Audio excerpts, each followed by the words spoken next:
Yo, welcome to another episode of Shaw Sports and Faith. And today, what I am talking about is TMac says he was just as good as Kobe.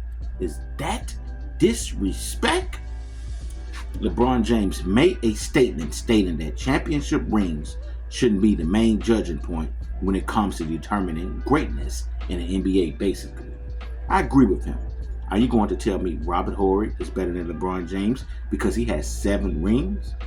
Is Tony Kukoc better than Dominique Wilkins because he has 3 rings to Dominique Wilkins, who has 0 rings? Is Derek Fisher, who has 5 rings, better than Charles Barkley? Do you see how crazy that is? How ridiculous that is? Basketball is a team sport.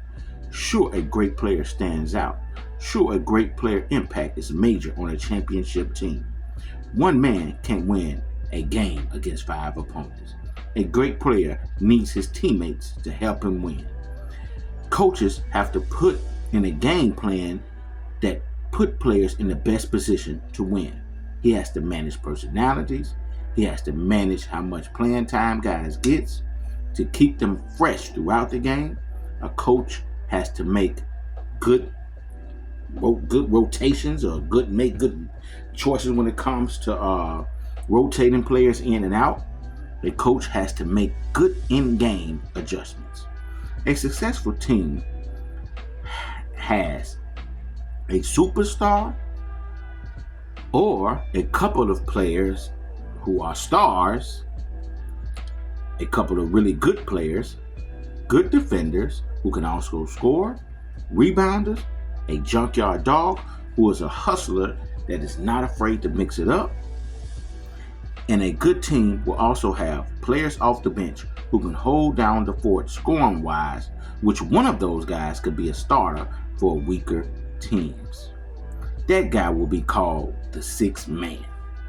The NBA has a 6th man award awarded to the player who performs the best off the bench. The general manager, short for GM, acquires players who gives the team the best chance to win within a budget. He hires a coach that gives that team the best chance to win. I'll also say that team has to be healthy to win. That team has to have good chemistry to win a championship. It's a lot of different things that have to work in order for a team to win a championship. So you can not only judge a player's greatness by championship rings only. Many basketball fans make Kobe Bryant their god. Their reverence for him is disturbing. They idolize him. Only the Most High should get that reverence. They act as if Kobe can do no wrong. Don't get me wrong, Kobe was a great player, no doubt about it. In the early 2000s, it was a comparison about who was the better player, Kobe Bryant or Tracy McGrady. Both guys' game were similar in their prime. They both had great handles.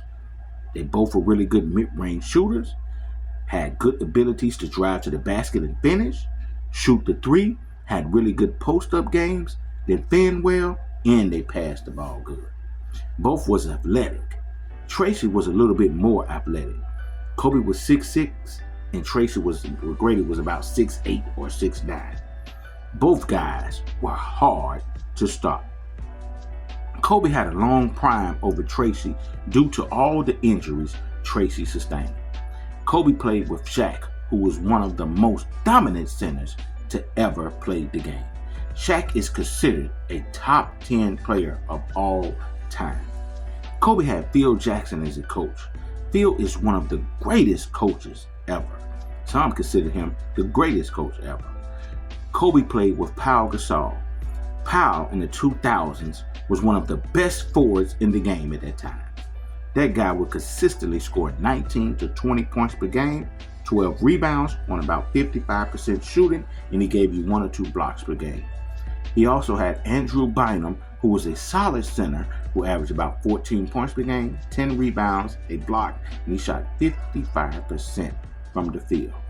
He also had a 6th Man of the Year candidate, and what looks like he was a candidate every year, and Lamar Odom, who scored 13 points per game, 9 rebounds, and 5 assists on 50% shooting throughout his time with the Lakers.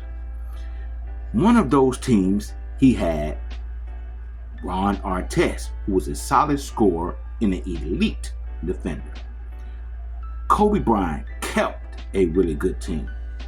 Tracy McGrady, on the other hand, when he was with Orlando, he played with Drew Gooden, who was his second best player in Orlando. Grant Hill, who was supposed to be his co-star, was always hurt. Now, in his time with Houston, he did have Yao Ming when he made it to the playoffs in 2005, but outside of Yao Ming, who else did Tracy have? Yao was never on Shaq level. No doubt Yao was a good player, but come on, man. He wasn't on Shaq's level. In 2007, which was Tracy's best chance to win, him and Yao dropped the ball in that series. They both averaged 50 points between the two, although Tracy didn't shoot the ball well. After that, injuries took its toll on Tracy, and he was never the same.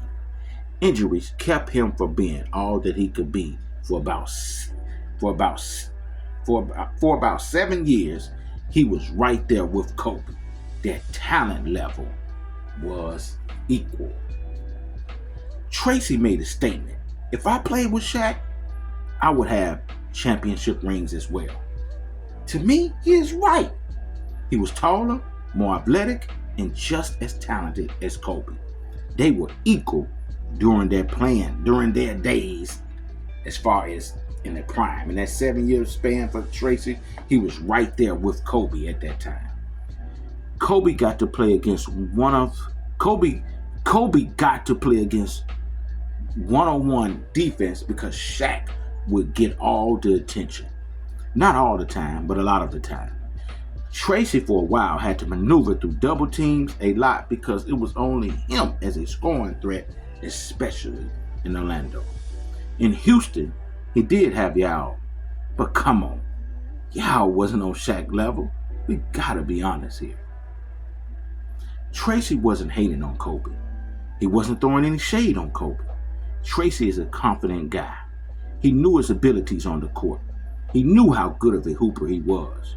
Real basketball fans who watched the game with no bias or no extreme admiration for Kobe know TMac was right there with Kobe.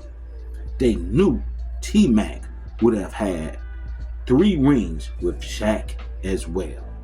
That's real spiel right there. Tell me what you guys think. Like, share, and subscribe. Peace and love.